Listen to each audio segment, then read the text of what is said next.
Salut tout le monde, c'est Ansei, j'espère que vous allez bien. On se retrouve aujourd'hui pour parler ensemble de Dragon Ball Super. Alors comme je vous le disais récemment, j'attendais impatiemment l'événement de la Jump Festa 2017. C'était l'occasion d'avoir plein d'informations sur les animés et les mangas que nous suivons tous ensemble, et notamment sur Dragon Ball qui prend une énorme place durant cet événement. C'était l'occasion aussi d'en apprendre plus sur le véritable prochain arc qui commencera donc en février 2017, et c'est l'occasion donc du coup d'avoir aussi eu le droit à un petit teasing de ce que nous réserve la suite de l'aventure et aussi pas mal d'informations sur le synopsis de ce prochain arc. Donc je vous propose de débattre tous ensemble un petit peu de ce que l'on pense pour ce prochain arc, de ce qu'on attend, de ce qu'on a envie de voir, de ce qu'on n'a pas envie de voir. Du coup, inutile de vous dire que cette vidéo contiendra énormément de spoils sur les prochains épisodes et notamment sur le prochain arc. Donc si vous voulez vous préserver une surprise totale de ce que vous réserve la suite de Dragon Ball Super, je vous déconseille fortement de regarder cette vidéo.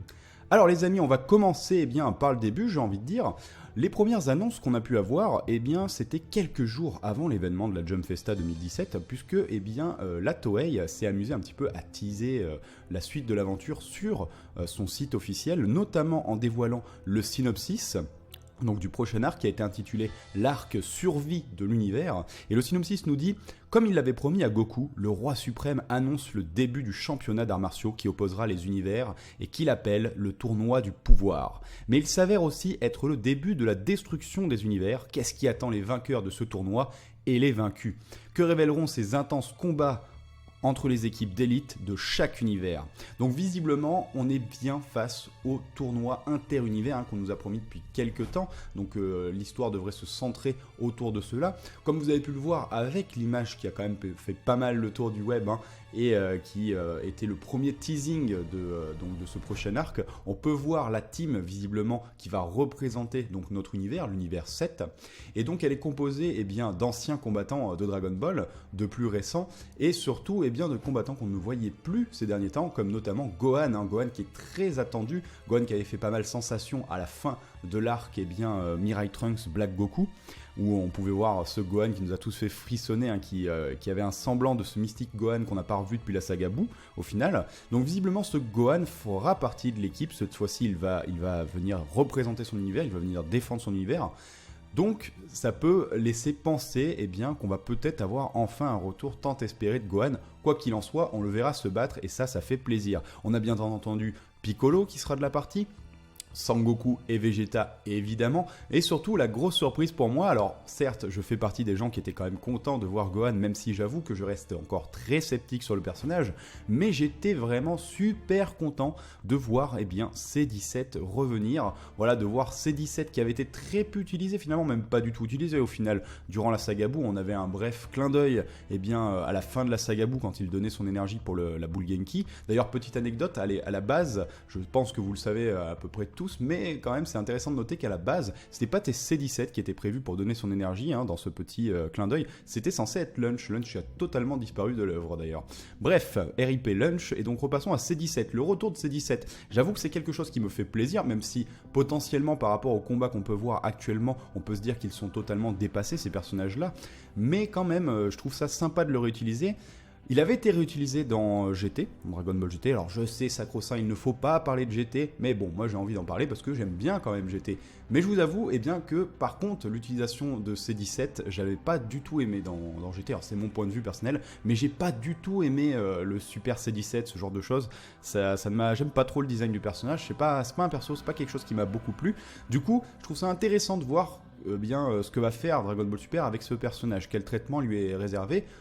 J'ai hâte de voir ça quand même. Et puis j'ai hâte de savoir peut-être plus de choses sur les cyborgs. Est-ce qu'un cyborg peut développer son potentiel en fait? Est-ce qu'en s'entraînant il a pu devenir plus fort? On peut imaginer que C17 dans sa vie, on va dire paisible de garde-chasse, il peut quand même s'être entraîné de son côté. Donc ça pourrait être intéressant de voir un C17 avec des nouvelles techniques qui pourraient nous surprendre. Et surtout de voir peut-être les deux jumeaux se battre ensemble. Alors on a eu un petit teaser donc durant la Jump Festa, c'était la chose que j'attendais le plus au final. Donc ce teaser est un teaser déjà centré sur le manga, pas sur l'animé. Alors ça rappelle ce que nous disait justement Toyotaro il y a pas longtemps dans l'interview, comme quoi l'animé avait les prendre de l'avance, aller un peu plus loin que là où il en était actuellement, mais que dans un avenir proche, eh bien, il sera en avance. Visiblement, pour 2017, eh bien, la Shueisha semble miser plus finalement sur le manga que sur l'animé. Alors, ça peut être du très bon pour moi. Alors moi, vous le savez, je suis quand même beaucoup plus fan du manga que de l'animé. Ne serait-ce que pour sa réalisation et la manière de raconter aussi me plaît un petit peu plus. Donc je suis très content de savoir que le manga va repasser devant. Et en plus, je pense que ça peut réellement servir l'animé, parce qu'on peut imaginer que dans cette période, je ne sais pas, alors soit ils vont faire beaucoup de hors-série en animé, donc on aura des choses un petit peu exclusives à l'animé, soit on peut imaginer peut-être que l'animé va prendre une pause et que le manga va avancer, et que du coup ensuite ils nous referont l'aventure en animé, et peut-être avec quelque chose de plus travaillé, où ils auront mis un peu plus de temps à faire les épisodes. Moi je suis vraiment pour ça, je suis vraiment prêt à attendre pour avoir quelque chose de peut-être plus intéressant à regarder. Et donc du coup, durant ce thriller qui est donc avec des images de manga, on centre beaucoup visiblement le teasing sur le fait que les perdants seront lourdement sanctionnés, puisqu'on nous dit, on sait désormais, donc grâce à ce premier teaser vidéo, que les perdants du prochain tournoi interunivers, comme on l'a appris avec le synopsis, verront leur univers détruit. Littéralement, leur univers sera détruit. Alors on ne peut pas savoir actuellement du coup qu'est-ce que ça implique en fait pour ceux qui survivent à la fin. Est-ce qu'il va rester qu'un seul univers en fait? Puisque s'il n'y a qu'un seul gagnant, est-ce qu'il peut y avoir plusieurs gagnants? Est-ce qu'il faut vraiment que tous les personnages d'un univers soient éliminés pour que leur univers soit détruit? Alors je trouve que ça c'est une très bonne chose au final, qu'il y ait cet enjeu-là en fait, qu'il y ait une menace un petit peu de mort qui leur pèse sur la tête, en plus pas une petite menace, carrément la destruction complète de leur univers. Et ça pour moi c'est une bonne chose, que je voulais évoquer souvent au début de la série Dragon Ball Super, qu'il y avait un manque de danger, un manque d'enjeu dans cette série. Le premier tournoi pour moi est un petit peu une déception, parce qu'il n'y avait pas ces enjeux-là en fait. Concrètement c'était juste du divertissement au final. Bon, Dragon Ball reste du divertissement, mais je parle vraiment concrètement dans l'histoire. Du coup, c'est pour ça que pour moi, l'arc Black Goku a plutôt bien marché et a plu à bon nombre de personnes, dont moi. Il y avait un véritable enjeu en fait dans l'univers de Trunks, il n'avait pas toutes ces portes de sortie qu'on peut avoir dans le nôtre. Ici, du coup, en mettant cette règle en place, le fait que les univers des perdants seront détruits, on crée vraiment une tension. On sait que Whis, Bilus, tout ça sont un petit peu quand même dans le même panier, mais Whis, lui, vu que c'est un ange, on a appris qu'il ne pouvait pas intervenir, tout ça, donc il laissera faire les choses, donc exit le retour dans le temps et tout. Je ne pense pas que Zeno laissera les gens se barrer pour aller chercher Dragon Ball et recréer leur univers. Je pense qu'ils peuvent rêver. Donc vraiment, il y a un véritable gros enjeu sur ce tournoi. Après, je vous avoue, donc je vais vous donner mon opinion personnelle sur ces annonces-là. Je suis très sceptique, mais vraiment. Je suis vraiment mitigé. Il y a mon côté un peu fanboy qui est quand même assez hypé, on va dire, du fait de découvrir plein de nouveaux personnages, de voir des nouveaux dieux de la destruction, de voir enfin peut-être Gohan revenir. En plus, voir Gohan avec la tenue de son père, ça fait toujours super plaisir. De voir C-17, de revoir Majin Buu peut-être se battre, ces personnages qui ont quand même pas servi à grand chose durant ces derniers épisodes de Dragon Ball Super, même durant le dernier tournoi. Mais je reste mitigé pour beaucoup de choses, parce que déjà le premier tournoi qu'on a eu entre l'univers 6 et 7, moi j'avais énormément d'attentes sur ce tournoi. C'était vraiment la chose que j'attendais le plus. J'avoue que quand j'ai regardé Dragon Ball Super au début, les 2 premiers arcs, je les regardais pour le fun, parce que c'était vraiment pour voir s'ils allaient montrer des nouvelles choses, s'ils allaient refaire certaines choses, remanier certaines choses ou quoi. Mais c'était la curiosité, mais c'était surtout ce qui me tardait, c'était le nouvel arc, la nouveauté, quoi. Je vous en parlais déjà beaucoup à l'époque dans mes vidéos, j'étais vraiment hypé par cela. Et ça a été un petit peu la douche froide. Parce que, au final, ce tournoi était quand même assez plat, il n'y avait pas trop d'enjeux, les combats étaient pas ouf. On avait des combats, on savait d'entrée de jeu de toute manière que nos héros étaient plus forts qu'eux, on comprenait vite que les challengers de l'univers 6 n'étaient pas vraiment puissants, donc c'est vrai que toute la hype redescendait petit à petit. L'utilisation de certains personnages était vraiment décevante, je pense notamment à Piccolo, ce genre de personnage, donc il y avait juste le match final finalement avec Ito, donc Hit je l'aime énormément, qui avait un petit peu rehaussé le tout et qui avait remonté un petit peu la hype. Mais si on jugeait le truc dans son ensemble, enfin de mon point de vue bien entendu, moi j'étais vraiment quand même sorti un petit peu déçu de cet arc là. Et après on a eu la méga hype avec l'annonce Black Goku, tout ça, qui m'a fait un peu oublier cette déception. Mais c'est vrai que quand je repense à ça, je pense que c'est l'une de mes plus grosses déceptions finalement dans la série, puisque c'était vraiment, peut-être qu'on en attendait beaucoup trop aussi, hein. On attendait certainement peut-être beaucoup trop, ou j'en attendais peut-être beaucoup trop, mais voilà, c'était vraiment la douche froide, et du coup, j'avoue que pour ce prochain tournoi, je suis quand même assez mitigé. Peut-être que j'avoue que d'un côté, j'aurais espéré autre chose qu'un tournoi, mais alors après, il ne faut pas trop s'avancer. On ne sait pas déjà les règles de ce tournoi. Est-ce qu'on va avoir affaire à un banal tournoi avec un ring comme on connaît depuis longtemps? Mais vu que là, on parle vraiment d'une dimension quand même qui est un peu nouvelle, voilà, avec les dieux, avec le dieu de tous les univers qui organise ce truc-là. En plus, ils sont deux maintenant. D'ailleurs, c'est vachement bien représenté sur l'affiche. On voit vraiment les deux Zénos. Donc y a cette dimension-là, il y a cette dimension des dieux, il y a le fait qu'ils sont très nombreux, qu'il va falloir départager tout ça. Je pense pas quand même que la série va se lancer dans un truc avec 40 000 combats qui n'en finissent jamais pour faire des sélections, tout ça. Un petit peu à l'image de Multiverse, qui est un très bon divertissement, hein, d'ailleurs, pour ceux qui aiment bien les fanfictions, c'en est une vraiment très très bonne. Mais voilà, je me vois mal regarder ça dans la série, finalement, voir ça qui va durer 3 plombes. Je pense que ça nous lasserait à peu près tous, enfin, moi honnêtement ça me lasserait certainement assez vite. Mais moi je me dis peut-être qu'on peut attendre autre chose de ça, on va peut-être voir des nouvelles règles, peut-être que ça va être un tournoi qui va nous amener un petit peu partout, parce qu'on connaît pas vraiment les pouvoirs de Zeno, hein, peut-être qu'il peut déplacer tout le monde. Donc moi je trouverais ça fun qu'on soit face à un tournoi en fait qui se passe, eh bien pour tel combat ça se passe sur telle planète dans cet univers avec telle condition, pour ce combat c'est dans un autre univers avec cette planète telle condition. Vous voyez un petit peu à l'image du vaisseau de Babidi qui pouvait transporter les gens, et à un moment on se retrouvait dans une planète qui était tout dans le noir, on pensait que Goku était désavantagé et puis il utilisait le Super Saiyajin pour faire exploser l'autre. Vous voyez, ce genre de truc, ou le truc avec la gravité, voilà, ce genre de choses en fait que je trouverais plutôt assez intéressante en fait à voir, voilà, pour vraiment avoir cette dimension un petit peu quand même divine, qu'on est sur autre chose qu'un bet ring. Alors après, voilà, c'est mon imagination à moi, c'est ce que j'aimerais voir. Mais voilà, je reste quand même mitigé parce que je me dis on va certainement peut-être avoir encore un truc peut-être un peu plat. Donc je préfère pas trop en attendre pour être surpris à la limite et être vraiment content. Je préfère pas trop en attendre non plus. Après, il y a beaucoup de questions que je me pose et je pense qu'on doit être nombreux à se poser. C'est notamment la présentation de tous ces personnages. Ça fait quand même beaucoup, vous imaginez le nombre de personnages qui vont nous être présentés. Moi j'ai peur qu'on ait une overdose de nouveautés en fait, qu'il y en ait trop d'un coup. Déjà présenter tous les dieux d'un coup, j'espère que ça va être bien amené, qu'on va les voir peut-être petit à petit.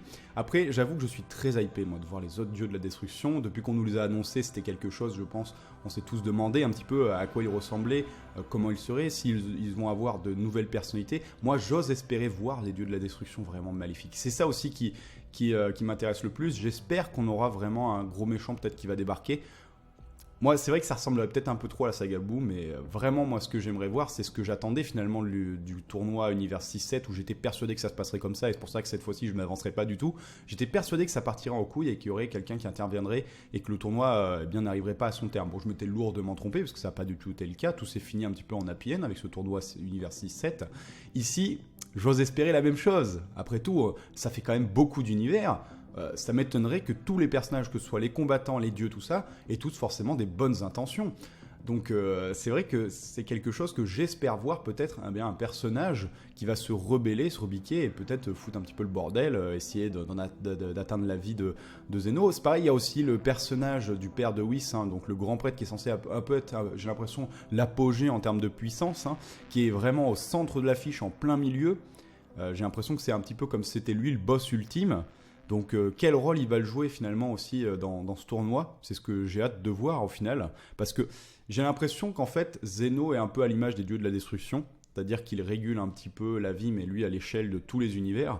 Et que son assistant finalement ça reste ce grand prêtre et qu'il est peut-être un petit peu là pour réguler la chose. Donc si Zeno commence à faire n'importe quoi, à péter tous les univers, peut-être que lui va être là pour intervenir. Aussi, ce que j'ose ne pas voir, moi, c'est un désamorçage complet de la situation. Du genre qu'à la fin du tournoi on nous dise « Oh non mais c'était pour rigoler, c'était pour vous motiver que j'ai dit que j'allais péter les univers, mais en fait je ferai rien ». Vous voyez? Un truc comme ça. Ça vraiment c'est une de mes grosses craintes, quoi. Parce qu'actuellement ça a toujours été un petit peu ça dans la série. Donc c'est vrai que ça m'embêterait de voir un truc comme ça quand même. Mais bon, après si c'est bien amené, mais bon, même, ça me ferait chier. Et donc enfin, une des dernières questions forcément que moi je me pose, et j'ai vu sur certains forums, je ne suis pas vraiment tout seul à me la poser, c'est est-ce qu'on est face au dernier arc? Est-ce que ça va être la fin? Après tout, le chapitre n'est pas vraiment annoncé comme le chapitre final, hein, là visiblement. Ils ont juste dit le prochain chapitre, hein, le prochain arc. Ils n'ont pas dit l'arc final. Alors après, ça dépend de la durée de cet arc, s'il est plus ou moins long, mais on est peut-être face, oui, effectivement, à la fin, peut-être que, voilà, on est peut-être face vraiment au dernier arc qui va peut-être durer très très longtemps avec plein de combats, plein de choses, mais c'est peut-être le dernier, effectivement. Alors comment ça va se finir tout ça? C'est la grande question. Est-ce que ça va refaire le lien avec la fin de Dragon Ball Z ou est-ce que ça va être une toute nouvelle fin peut-être? En tout cas pour la fin je leur souhaite bien du courage parce que quand même on aura beau critiquer GT, la fin de GT était quand même vraiment bien amenée, moi je trouvais, elle était vraiment très jolie, c'était une très belle fin. Donc pour faire mieux que celle-là, hein, va falloir quand même se sortir les doigts les gars. Et donc ensuite je vois beaucoup aussi de débats sur entre guillemets l'inutilité de certains personnages comme le fait qu'il y ait Tenshinhan, Kame Sennin qui participent, ou même, hein, j'en vois parler de Piccolo, même de C17, C18, Krillin, qui ne servent plus à grand chose, eh bien moi je vous dirais que je suis pas vraiment d'accord avec ça. Certes, en termes de potentiel de puissance, on peut se dire qu'ils sont useless, qui sont obsolètes, qui ne servent plus à rien, puisqu'on a vu l'échelle divine un petit peu des combats dans Dragon Ball, mais ça n'empêche pas, je pense sincèrement, que l'on peut faire du bon avec des combattants qui, certes, ont été dépassés par les événements, mais il faut se dire qu'il y aura bon nombre de combattants, il y aura certainement d'autres combattants qui auront à peu près la même échelle de pouvoir, et je pense que ça peut donner des combats très intéressants. On l'a déjà vu dans la série, surtout dans les films. Prenez Goten et Trunks, bon c'est des Saiyans certes, on savait qu'ils avaient le niveau de Super Saiyan, mais nous on connaissait déjà à l'époque qu'il y avait le Super Saiyajin 2, voilà, qu'il y avait Gohan au-dessus, tout ça. On savait que niveau échelle de puissance, ça pouvait pas être eux les plus puissants. Et pourtant, visuellement, ça avait donné un combat super bien, quoi, à regarder. Même le combat, je me rappelle de Videl contre Spopovich, avait donné quelque chose de plutôt très intéressant à regarder. C'était un bon combat, que ce soit dans l'animé ou même dans le manga. Donc je pense que le potentiel, la puissance des personnages ne fait pas tout, c'est surtout la mise en scène qui compte, comment c'est raconté en fait. Et pour moi, c'était ça le gros défaut de l'univers 6-7, du tournoi univers 6-7. Pour moi, ils ont loupé le coche de certains combats qui auraient pu être très très bons. Je pense notamment à Frost, avec bon, le fait qu'il empoisonne ses ennemis, tout ça, oui, pourquoi pas. Mais franchement, moi j'avais trouvé que ça avait donné quand même des trucs pas très intéressants à regarder. Surtout, j'attendais énormément Piccolo face à Frost, puisque pour moi, Piccolo est bien plus puissant que Freezer. Je parle à la fin de l'arc Freezer, hein, quand il avait fusionné avec Dieu, qu'il est devenu un peu Diocolo, comme l'appelle Goku. Normalement il était plus puissant, voilà, il tenait tête à ses 17, hein, donc voilà. Donc Frost, en partant du principe qu'il n'avait pas le pouvoir de Golden Freezer, vous pouvez se dire qu'il avait plus ou moins le potentiel de Freezer, et j'aurais imaginé Piccolo lui tenir plus tête, j'aurais même aimé voir Piccolo par exemple gagner, avec une belle mise en scène, ou limite perdre, mais dans un meilleur combat que ce qu'on a pu avoir avec cette défaite, enfin même cet abandon presque assez rapide. J'avais vraiment été déçu de ça, et c'est le genre de choses que je n'espère pas revoir dans ce tournoi inter-univers. Voilà, c'est à peu près tout ce que j'avais à dire. Bon, c'était une vidéo assez longue finalement, beaucoup de choses à dire, beaucoup d'hypothèses. Alors ce n'est que mes points de vue, faut pas prendre ce que je dis pour des vérités absolues, hein. Moi c'est pas des théories non plus que je vous fais, hein, c'est vraiment des hypothèses, j'espère être assez clair là-dessus. C'est juste des idées qui me trottent dans la tête et les questions que je me pose sur la suite. Et bien entendu, j'ai hâte de voir vos réactions à vous, ce que vous en pensez, ce que vous imaginez pour la suite, vos attentes bien entendu, hein. Qu'est-ce que vous attendez? Est-ce que ce que vous attendez par-dessus tout, c'est vraiment un retour de Gohan? C'est pareil, il peut y avoir des choses qui peuvent nous laisser présager ce retour, hein. La fin de l'arc Mirai Trunks, ce pseudo-entraînement qu'il était censé suivre avec Piccolo, le fait que Piccolo soit toujours avec lui, on peut imaginer, hein, que Gohan nous réserve quelque chose derrière et qu'il s'entraîne au fond. Après j'ai vu pas mal aussi de choses, j'en ai pas parlé, c'est vrai. L'absence de Goten et Trunks, j'ai vu que beaucoup de gens étaient déçus de l'absence de Goten et Trunks. Moi je me dis c'est certainement peut-être parce que il faut peut-être avoir une limite d'âge en fait pour le tournoi au final. Après, ils font peut-être pas partie des 10 combattants. Est-ce qu'il va y avoir un public? Est-ce qu'ils sont totalement évincés de cet arc-là? Après, moi j'ai envie de vous dire, ça peut être une bonne comme une mauvaise chose. Je peux comprendre que les fans de ces deux personnages-là soient déçus. Moi, personnellement, je me dis, si c'est pour les intégrer et ne rien en faire, autant pas les mettre. Donc à la limite, s'ils ont choisi de les écarter et qu'on se sert très bien des 10 personnages qui nous sont présentés là, moi je dis oui, mais voilà, ce sera à voir pour la suite. Voilà, et bien sur ce les amis, je vais vous souhaiter un très bon manga, un très bon animé, et puis bien sûr on se retrouvera dès qu'il y aura des nouvelles informations, et on se retrouvera pour parler ensemble des prochains épisodes de la série qui seront assez intéressants pour en débattre tous ensemble. Sur ce, je vous laisse, et je vous dis à la prochaine, tchuss.